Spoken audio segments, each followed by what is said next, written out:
Now, Black Canary in the All-Star Batman and Robin series is a Irish bartender who is abused by both her employers and customers, working in a toxic work environment with men sexually assaulting her. However, this story, in my opinion, treats this poorly, as if it's the same as just working for a crappy boss.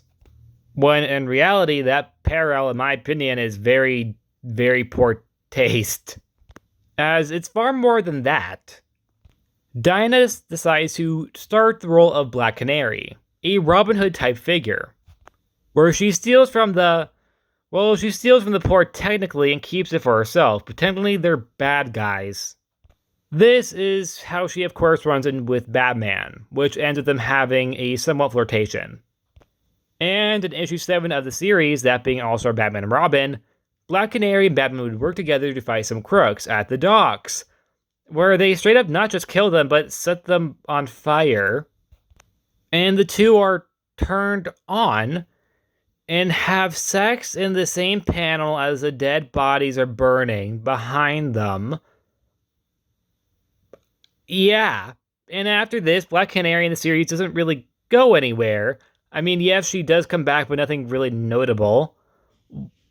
Why did they have sex in front of the burning bodies? And why does it seem like they're turned on by it?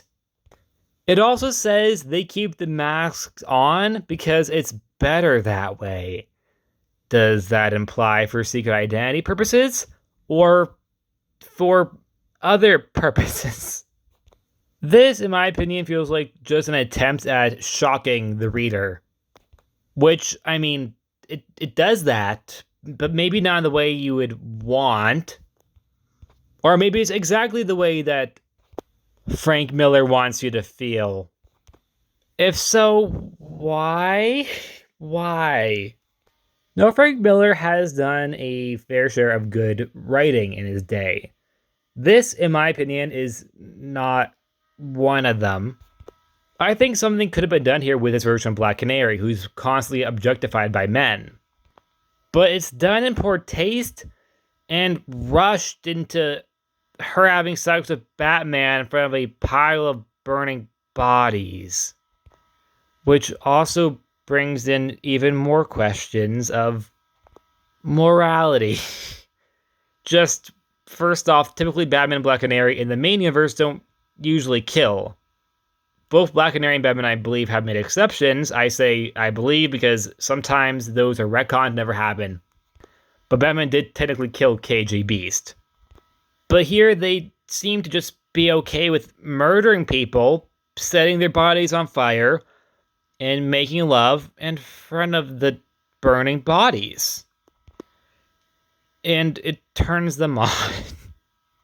Now, All-Star Batman does have a lot of just out there moments, like the whole Batman painting himself yellow is typically something that is often brought up. However, this, in my opinion, is the thing that just engraved itself into my mind because it's just so out of character for both Batman and Black Canary in canon to see them in an Elseworld story doing this.